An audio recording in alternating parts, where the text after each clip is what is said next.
El mundo está al borde de una transformación monumental. Las noticias que vemos todos los días parecen sacadas directamente de las páginas de las Escrituras, revelando verdades que se han preservado durante siglos. Los eventos que se desarrollan en el Oriente Medio nos hacen preguntarnos si estamos siendo testigos del cumplimiento de las profecías bíblicas, tal como se describe en los libros sagrados. ¿Estamos quizás ante el principio de la guerra de Gog y Magog? Estas naciones, mencionadas en Ezequiel capítulo 38, versículo 2, han sido identificadas con diferentes poderes a lo largo de la historia, y hoy, los ojos del mundo están puestos en Irán y Turquía.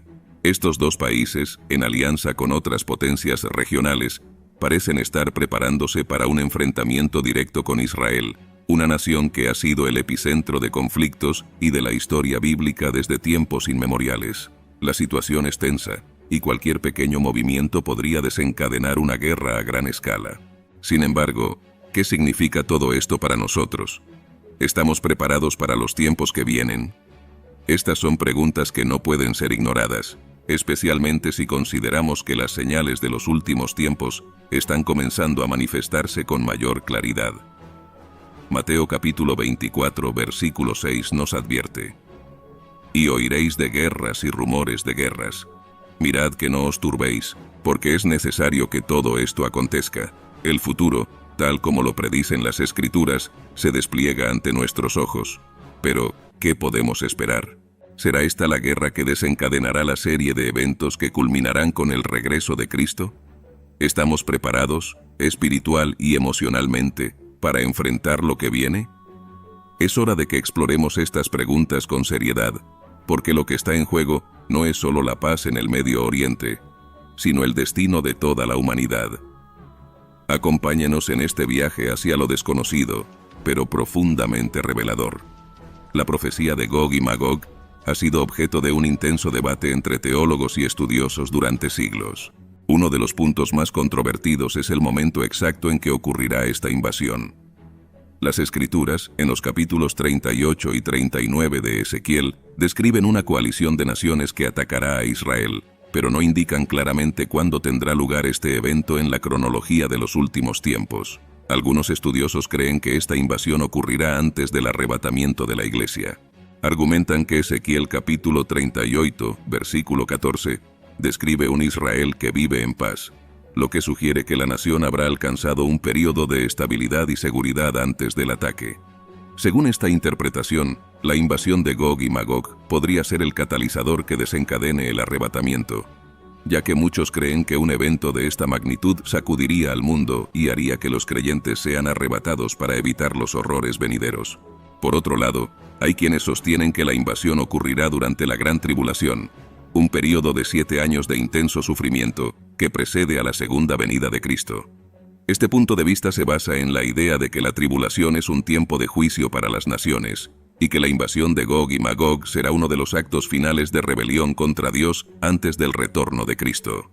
Según Apocalipsis capítulo 19, versículo 19, se describe una gran batalla en la que las fuerzas del mal se reunirán para luchar contra el Cordero. Esto ha llevado a algunos a identificar esta batalla con la de Gog y Magog, sugiriendo que ambos eventos podrían estar estrechamente vinculados. Finalmente existe la posición de que la invasión de Gog y Magog ocurrirá justo antes de la segunda venida de Cristo.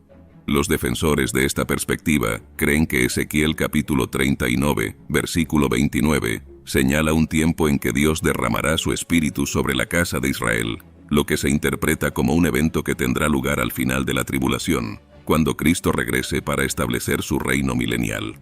Este escenario ve la invasión como el último gran acto de oposición a Dios antes de que Cristo regrese en gloria para derrotar a sus enemigos y reinar sobre la tierra. Independientemente del momento exacto en que ocurra esta invasión, hay una certeza inquebrantable que atraviesa todas las interpretaciones. Dios intervendrá sobrenaturalmente en favor de Israel.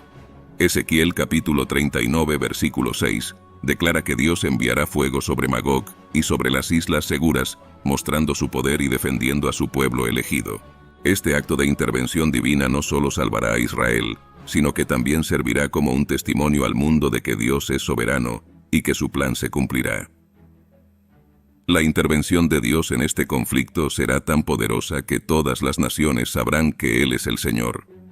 En un mundo donde los poderes humanos a menudo se perciben como invencibles, esta profecía nos recuerda que, en última instancia, el control de la historia pertenece a Dios. Su intervención sobrenatural no solo asegura la victoria de Israel, sino que también reafirma la fe de aquellos que confían en su promesa de salvación y redención. El debate sobre cuándo ocurrirá la invasión de Gog y Magog puede continuar, pero la certeza de que Dios defenderá a su pueblo es inmutable. Las Escrituras nos exhortan a estar vigilantes y a fortalecer nuestra fe, sabiendo que los eventos que están por venir no escapan al control divino. En medio de la incertidumbre, podemos estar seguros de una cosa: Dios tiene la última palabra, y su plan para Israel y para el mundo se llevará a cabo según su perfecta voluntad. Después de la devastadora invasión de Gog y Magog, las Escrituras nos llevan a un escenario aún más apocalíptico: la batalla de Armagedón. Este enfrentamiento final entre las fuerzas del bien y del mal es el clímax de la narrativa bíblica sobre los últimos tiempos, donde la historia de la humanidad alcanza su punto culminante. Esta batalla, descrita en Apocalipsis capítulo 19, es el momento decisivo en el que se decide el destino del mundo. Armagedón no es solo un evento físico, sino también un símbolo profundo del conflicto espiritual que ha existido desde la caída del hombre. En el capítulo 16 de Apocalipsis, versículo 16, se menciona por primera vez Armagedón como el lugar donde los reyes de la tierra se reunirán para la batalla en el gran día del Dios Todopoderoso. Este lugar, identificado como el Valle de Megido en Israel, ha sido escenario de numerosas batallas a lo largo de la historia, pero ninguna comparada con la magnitud de lo que está por venir. En esta batalla final, todas las fuerzas del mal, lideradas por el Anticristo y sus aliados, se unirán con la intención de destruir a Israel y desafiar a Dios una vez más. Sin embargo, como lo revelan las Escrituras, su destino está sellado. Apocalipsis capítulo 19, versículo 11, describe una escena impresionante. Y vi el cielo abierto, y he aquí un caballo blanco, y el que lo montaba se llamaba Fiel y Verdadero, y con justicia juzga y pelea.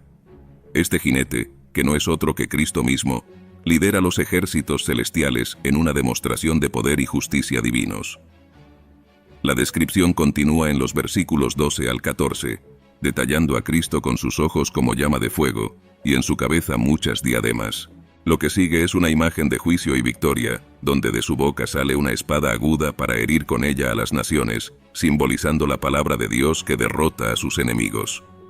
Los ejércitos celestiales que lo siguen, vestidos de lino fino, blanco y limpio, representan la pureza y la santidad de los redimidos que participan en esta batalla final. La visión de Armagedón es una de las más poderosas del Apocalipsis, porque no solo muestra el enfrentamiento físico, sino el significado espiritual de la victoria final de Cristo sobre el mal. En este enfrentamiento, no son las armas terrenales las que prevalecen, sino la autoridad y el poder de Cristo, quien es descrito como Rey de Reyes y Señor de Señores en el versículo 16. Es en este momento que todas las fuerzas del mal, incluidas las bestias y los falsos profetas, son derrotadas de manera definitiva. La narrativa de Armagedón concluye con la captura del Anticristo y sus seguidores, quienes son lanzados vivos al lago de fuego, como se describe en Apocalipsis capítulo 19, versículo 20. Este acto de juicio no solo marca el fin de su tiranía, sino que también abre el camino para el establecimiento del reino milenial de Cristo, donde reinará por 1000 años en paz y justicia, como se menciona en Apocalipsis capítulo 20, versículo 4. La batalla de Armagedón simboliza el triunfo absoluto de Cristo sobre el mal. Es el momento en que todo el poder y la autoridad del cielo se manifiestan para destruir a las fuerzas que han estado en oposición a Dios desde el principio de los tiempos. En este sentido, Armagedón no es solo una batalla, sino una declaración de que el bien, personificado en Cristo, siempre prevalecerá. Imagínese la escena descrita: un jinete en un caballo blanco, liderando los ejércitos celestiales contra las huestes del mal. Es una visión que no solo inspira temor, sino también esperanza, porque asegura que el final de toda injusticia y maldad está cerca. Cristo, el fiel y verdadero, no solo viene a juzgar, sino a redimir, estableciendo un nuevo orden donde Él será el soberano indiscutible y eterno. Esta es la promesa de Armagedón, una promesa de victoria y restauración para todos los que han puesto su fe en él. La guerra y los conflictos mundiales ciertamente son señales significativas de los últimos días, pero Jesús nos advirtió de algo aún más sutil y peligroso: el aumento de la decepción y la proliferación de falsos profetas. En el Evangelio según Mateo, capítulo 24, versículo 4, Jesús advierte: mirad que nadie os engañe. Esta advertencia subraya que, en los tiempos finales, el engaño será la herramienta principal que el enemigo usará para apartar a las personas de la verdad. La importancia de esta advertencia radica en su aplicación práctica en la vida diaria. El mundo actual está inundado de información, teorías y filosofías que a menudo distorsionan la verdad bíblica. Este entorno es propicio para la aparición de falsos profetas y maestros que, con palabras seductoras, pueden desviar incluso a los creyentes más firmes. Jesús continúa en Mateo capítulo 24, versículo 11 diciendo: y muchos falsos profetas se levantarán y engañarán a muchos. Este versículo indica no solo la abundancia de falsos líderes, sino también la magnitud de su influencia en la sociedad. Identificar estas falsas verdades es crucial para no caer en el engaño. La Biblia nos proporciona herramientas para discernir la verdad del error. En 1 de Juan capítulo 4 versículo 1 se nos exhorta: amados, no creáis a todo espíritu, sino probad los espíritus si son de Dios. Esto implica que los creyentes deben ser proactivos en su fe, evaluando cuidadosamente cualquier enseñanza o doctrina a la luz de las Escrituras. No todas las enseñanzas que parecen piadosas o que invocan el nombre de Jesús provienen de él. Es esencial que los creyentes mantengan una conexión constante con la palabra de Dios para discernir lo verdadero de lo falso. La realidad actual muestra un panorama donde las falsas doctrinas se disfrazan de verdades espirituales, atrayendo a aquellos que buscan respuestas rápidas o que están desilusionados con la fe tradicional. Las redes sociales, los medios de comunicación y las plataformas digitales han facilitado la difusión de ideas que, aunque atractivas, son contrarias a la enseñanza bíblica. El aumento del relativismo, la espiritualidad sin Cristo y las filosofías que promueven la autosuficiencia espiritual son claras señales del incremento del engaño en los últimos días. Además, los falsos profetas no solo se presentan en forma de líderes religiosos, sino también a través de ideologías políticas, movimientos sociales y tendencias culturales que desafían abiertamente los principios de la fe cristiana. Jesús en Mateo capítulo 7 versículo 15 nos advierte: guardaos de los falsos profetas, que vienen a vosotros con vestidos de ovejas, pero por dentro son lobos rapaces. Este versículo resalta que el peligro no siempre es evidente a simple vista. Los falsos profetas pueden parecer inofensivos o incluso benevolentes, pero sus intenciones y enseñanzas pueden llevar a la destrucción espiritual. Permanecer firmes en la fe requiere no solo conocimiento de las Escrituras, sino también una relación íntima y constante con Dios. El engaño puede ser sutil, pero aquellos que están en comunión constante con Dios serán capaces de discernir la verdad. Como Jesús dijo en Juan capítulo 10, versículo 27, mis ovejas oyen mi voz, y yo las conozco, y me siguen. Mantenerse cerca del buen pastor es la mejor defensa contra las mentiras y el engaño de los últimos días. Este es el verdadero desafío para los creyentes: permanecer fieles y firmes en medio de un mundo que está cada vez más perdido en la oscuridad de la decepción. La marca de la bestia es uno de los conceptos más enigmáticos y aterradores mencionados en las Escrituras.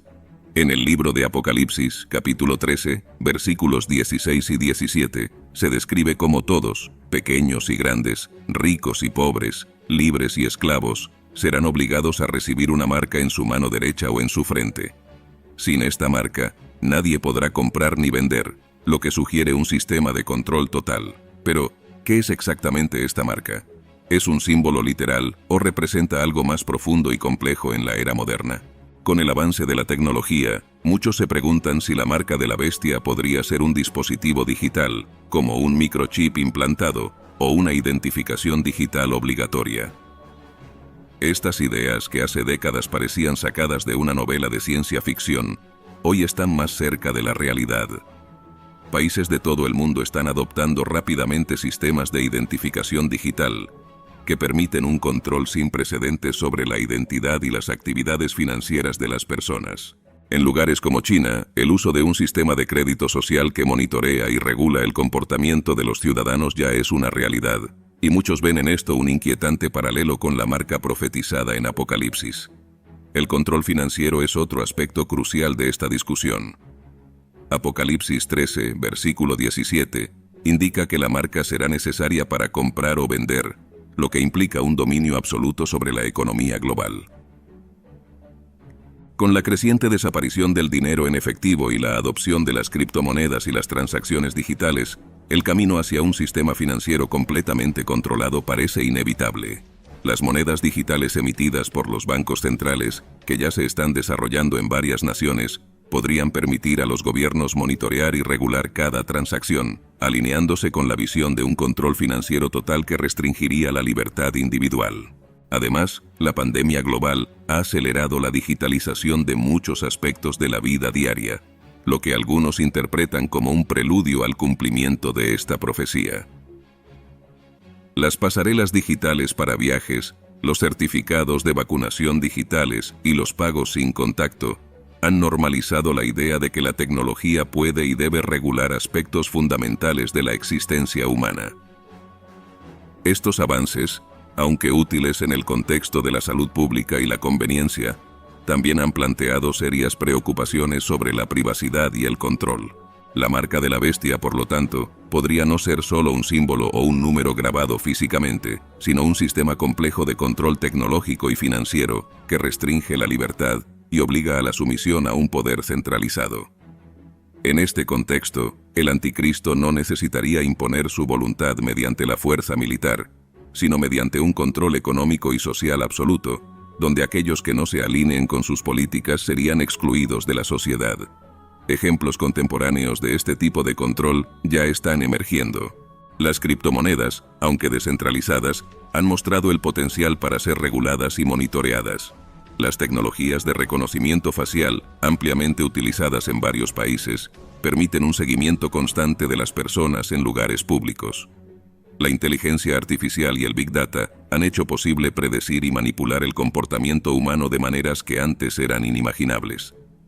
Todo esto sugiere que estamos avanzando hacia un futuro donde la tecnología podría convertirse en un instrumento de control global, tal como se describe en las profecías bíblicas. Es vital que los creyentes permanezcan atentos a estos desarrollos y busquen discernimiento a través de la oración y el estudio de las Escrituras. La marca de la bestia, más que un simple símbolo, representa la culminación de un sistema de poder que se opone a Dios y busca dominar a la humanidad. Los eventos actuales, desde la digitalización masiva hasta el control financiero, parecen preparar el terreno para este escenario profético, llamando a los cristianos a estar vigilantes y firmes en su fe.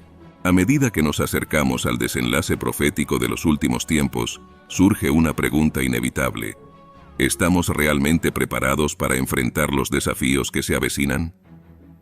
Las Escrituras nos advierten sobre los tiempos difíciles que precederán al regreso de Cristo, tiempos en los que la fe de muchos será probada al máximo. En el Evangelio según Lucas, capítulo 21, versículo 36, Jesús nos insta a velad, pues, en todo tiempo, orando que seáis tenidos por dignos de escapar de todas estas cosas que vendrán, y de estar en pie delante del Hijo del Hombre. Este llamado a la vigilancia y a la oración es más relevante que nunca. La preparación espiritual es fundamental para enfrentar lo que vendrá, pero ¿cómo podemos asegurarnos de estar fortalecidos en nuestra fe y vigilantes ante los engaños del enemigo? En primer lugar, la oración constante es esencial. En Filipenses capítulo 4 versículo 6 se nos exhorta: por nada estéis afanosos. Antes bien, en todo, mediante oración y súplica con acción de gracias, sean dadas a conocer vuestras peticiones delante de Dios. La oración no solo nos mantiene conectados con Dios, sino que también nos da la paz y la fuerza necesarias para resistir en medio de la adversidad. Otro pilar fundamental es el estudio diligente de la Biblia. En tiempos de confusión y engaño, conocer la palabra de Dios es nuestra mayor defensa. En 2 de Timoteo capítulo 3, versículo 16, Pablo nos recuerda que toda la Escritura es inspirada por Dios y útil para enseñar, para redarguir, para corregir, para instruir en justicia. Estudiar la Biblia nos permite discernir la verdad del error, nos guía en nuestra conducta diaria y nos prepara para las pruebas venideras. Además, mantener la comunión con Dios es vital. Esto implica no solo una relación personal e íntima con Él, sino también la comunión con otros creyentes. Hebreos capítulo 10, versículo 25, nos advierte no dejando de congregarnos como algunos tienen por costumbre, sino exhortándonos, y tanto más cuanto veis que aquel día se acerca. La comunidad de fe nos ofrece apoyo, ánimo y corrección, ayudándonos a mantenernos firmes en un mundo que cada vez se aleja más de los principios bíblicos. Pero más allá de estas prácticas fundamentales, también debemos reflexionar sobre nuestra disposición personal para el regreso de Cristo.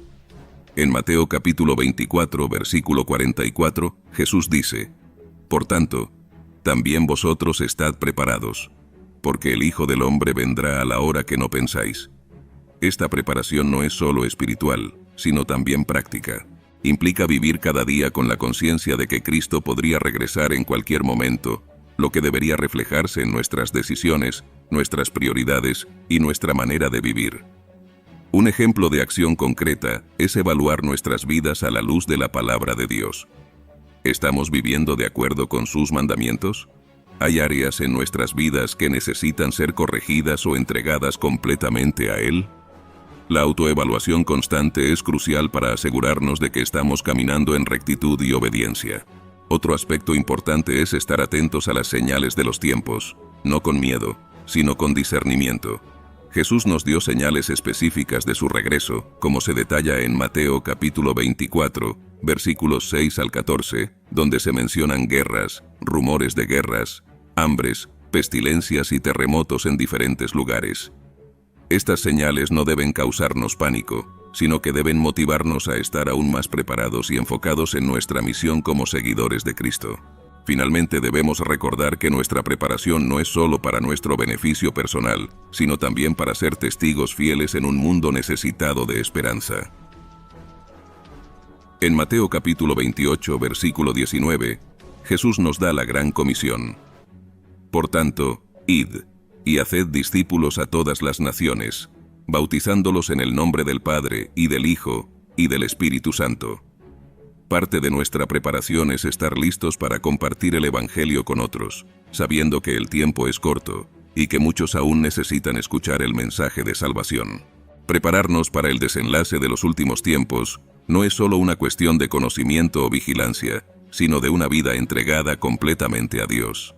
Es vivir cada día con propósito, con fe, y con la esperanza de que, al final, estaremos de pie delante del Hijo del Hombre, listos para recibir nuestra recompensa eterna. El día del Señor se aproxima rápidamente, y vendrá como un ladrón en la noche, sin previo aviso. La Escritura en Primera de Tesalonicenses capítulo 5 versículo 2 nos recuerda que el día del Señor vendrá así como ladrón en la noche. Esta metáfora resuena con una urgencia inconfundible, porque señala que nadie sabe el momento exacto en que Cristo regresará, pero la realidad es que debemos estar preparados en todo momento. La pregunta más importante que debemos hacernos es, ¿dónde estaremos cuando la trompeta suene? En 1 Corintios capítulo 15 versículo 52, Pablo describe este momento crucial, en un abrir y cerrar de ojos, a la final trompeta, porque se tocará la trompeta, y los muertos serán resucitados incorruptibles, y nosotros seremos transformados.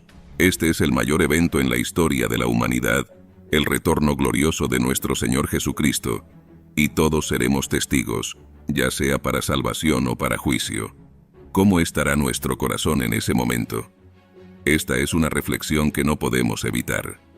En Mateo capítulo 24 versículo 44, Jesús nos advierte: Por tanto, también vosotros estad preparados, porque el Hijo del Hombre vendrá a la hora que no pensáis. Preparar nuestro corazón significa vivir una vida de arrepentimiento, de santidad y de comunión constante con Dios. No es suficiente tener un conocimiento intelectual de las Escrituras o asistir a la iglesia.